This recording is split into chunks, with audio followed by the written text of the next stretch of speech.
Inshallah, today we're going to talk a little bit about history because we haven't done history for a while. And I recited Surah Ibrahim, and in it we learned that the Prophet Ibrahim, of course, built the Kaaba. Today I want it to be a bit of a tangent, something that inshallah is interesting. As usual, I like these tidbits of history. As we're all aware, the one original stone that remains from the time of Ibrahim is which stone? Hajr-e-Aswad. That is the only stone that still remains for 5,000 or 4,000 years. And that is, by the way, a huge achievement. 4,000 years, there's hardly any structure on earth, right? And the building of the Kaaba has gone many times, different buildings, right? The stones of the Kaaba don't go back 4,000 years. The physical bricks of the Kaaba, they are renewed every few decades, believe it or not. The last renewal was 1997. Right? So the stones, the bricks of the Kaaba is like any house, you have to build it over and over again. But there's one brick that has been there for 4,000 years.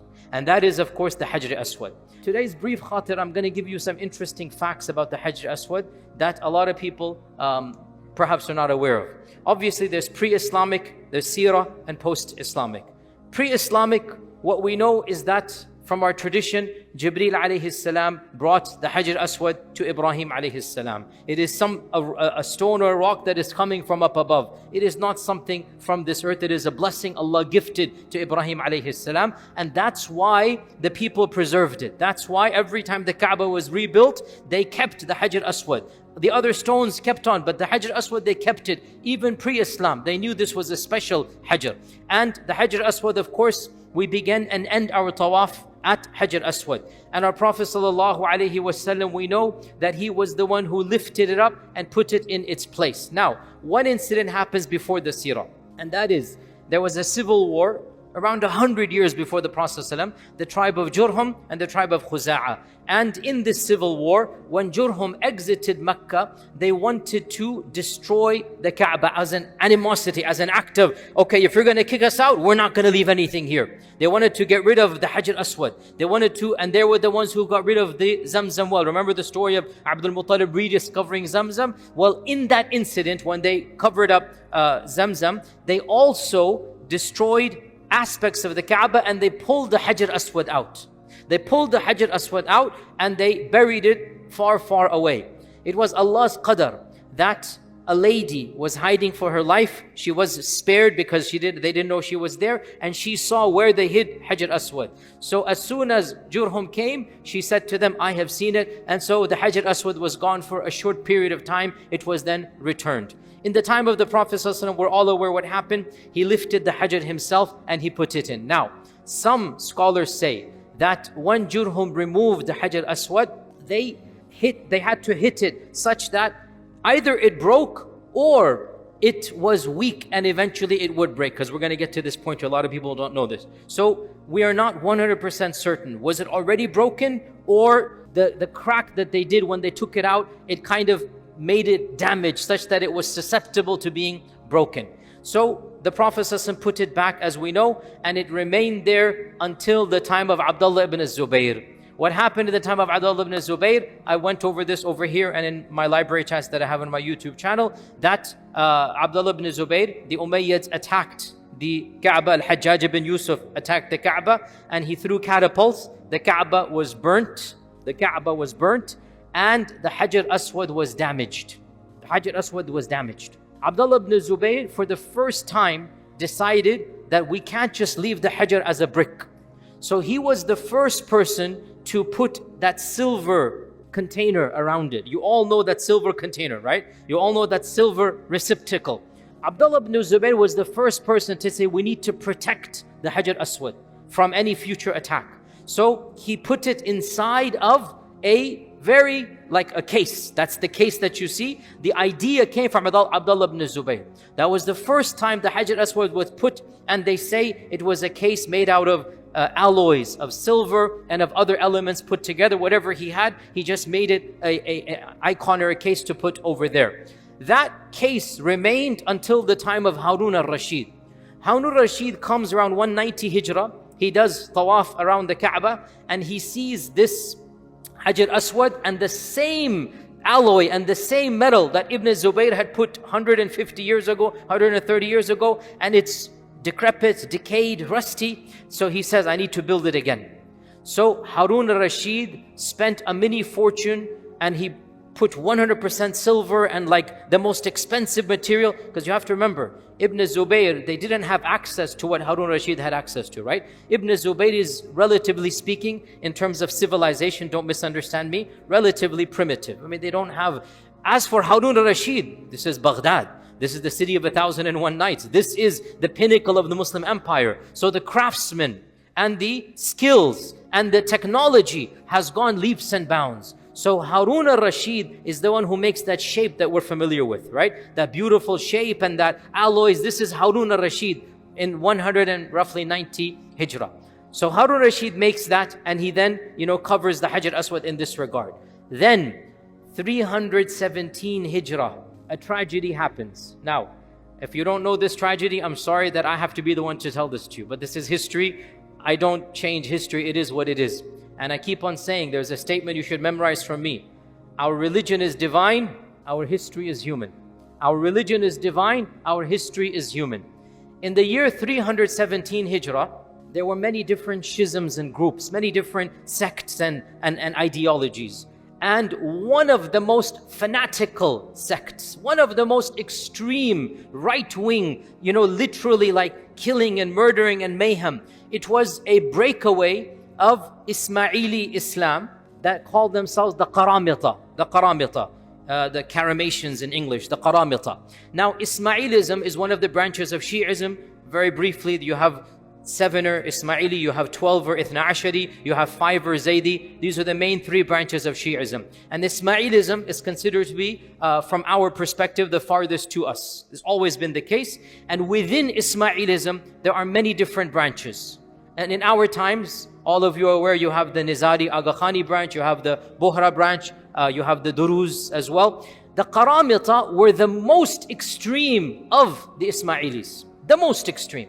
And they didn't follow the Sharia, they didn't pray 5 times a day, they had really bizarre theology, and they made an empire in what is now the island of Bahrain and Al-Ahsa in Saudi Arabia. Al-Ahsa, there's a region there. They made an entire empire over there. Right? So they had their mini dynasty, separate from the Abbasids, separate from even the Fatimids. The Fatimids of Egypt were Ismaili, right? The Qaramita said to the Ismaili Fatimid Caliphate, you are outside Islam, you are kafir. They didn't acknowledge the Fatimid Khalifa. They were that much breakaway.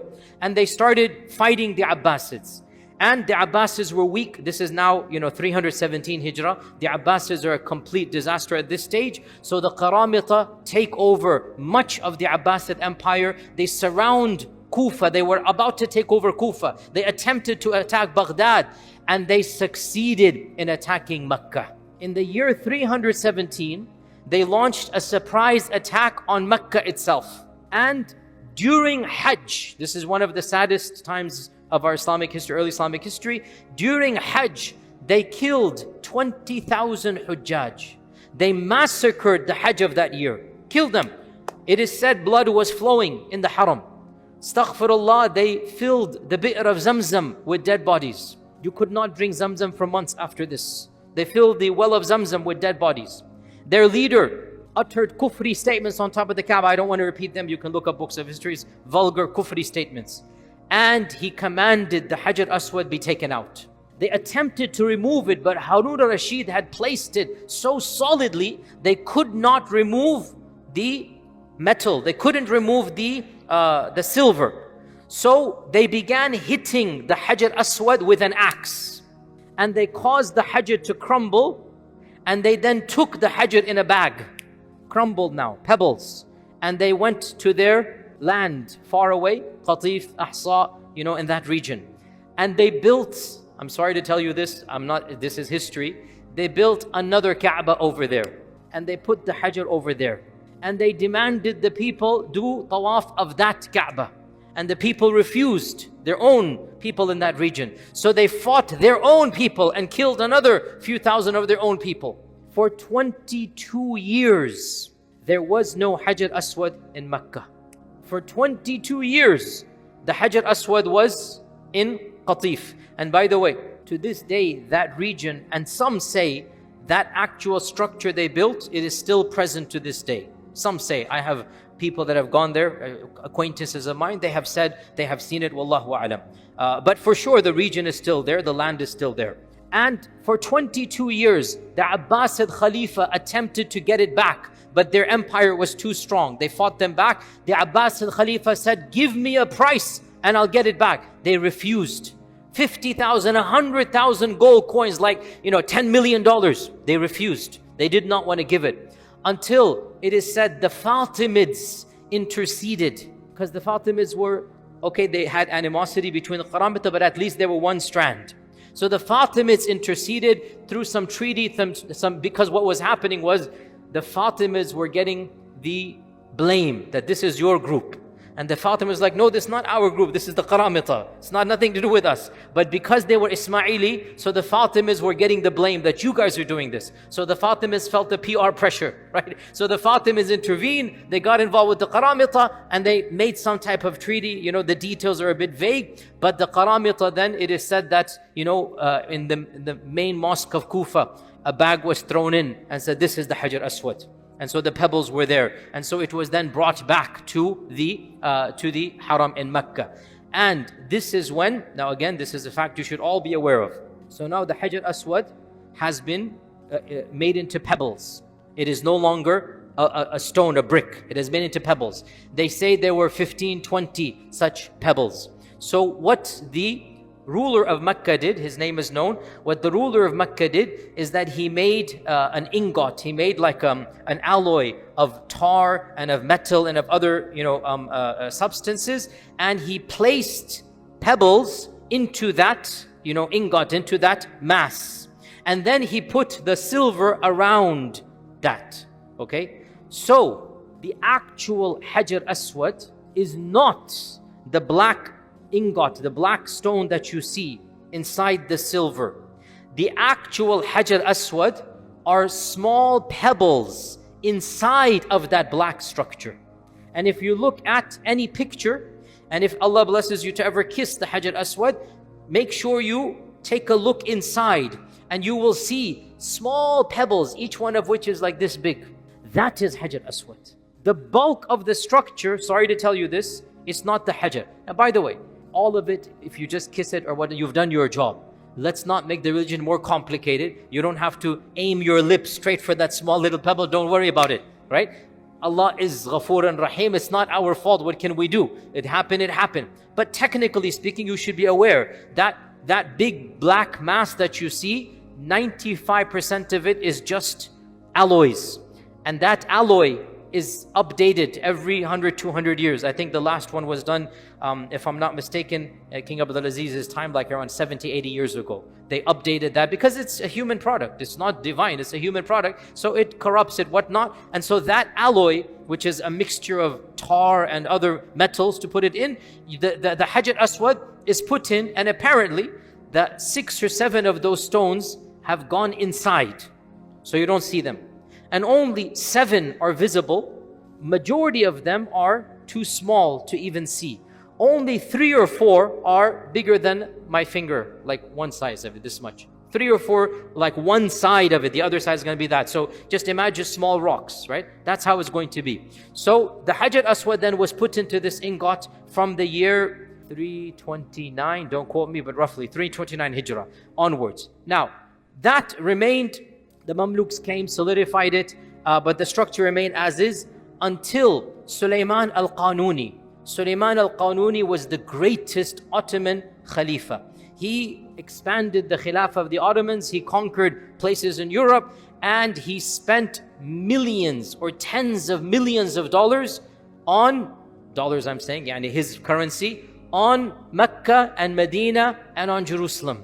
All of you people who have been to Palestine, what you see in Jerusalem is Sulaiman al-Qanuni's effects. The wall, the structure, the city, that's Sulaiman al-Qanuni. 550 years ago, that's what you are seeing. He did the same to Mecca and Medina.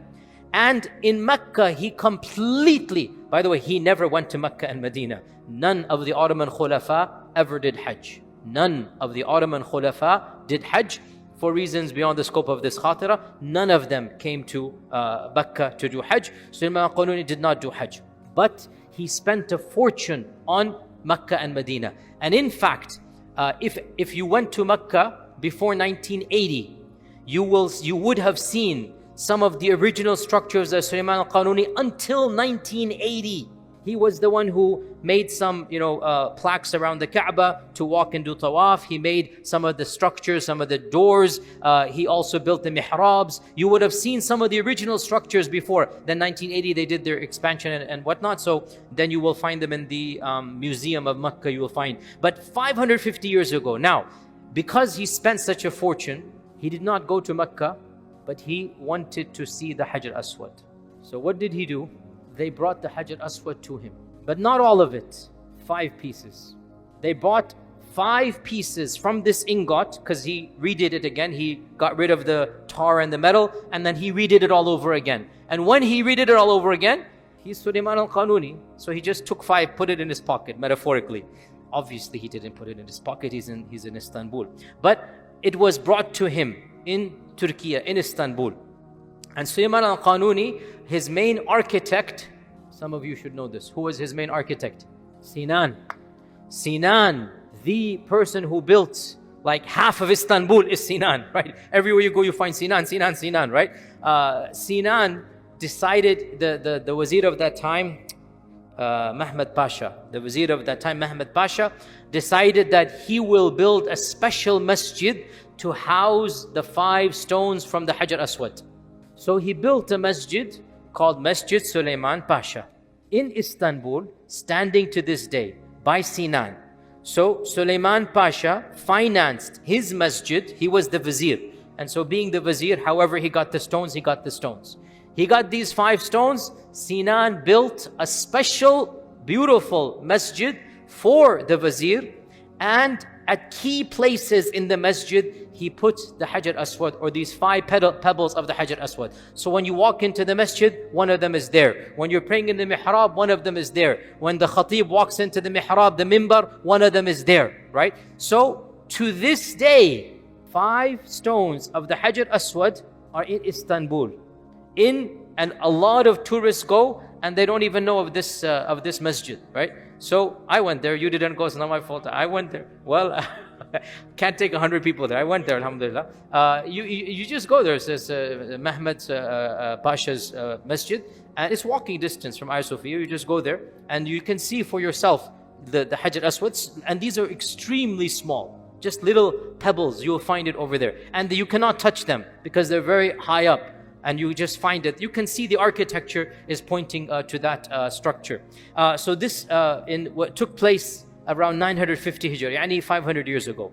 And that is still over there. From that time onwards, nothing much has changed. As we said, only the ingot has sometimes been updated. But by and large, the Hajr-e-Aswad has remained as it is. And this is the overall story. Final theological point. As Umar ibn Khattab radiallahu anhu said, when he kissed the Hajr-e-Aswad, he said, I know you are not something that can help or harm me. We don't worship the Hajr-e-Aswad. In the end of the day, Allah Azza wa Jal, He blessed us to have that one icon there. But in the end of the day, as Umar al-Khattab said, you are a Hajar, you are a rock. You don't harm me, you don't benefit me.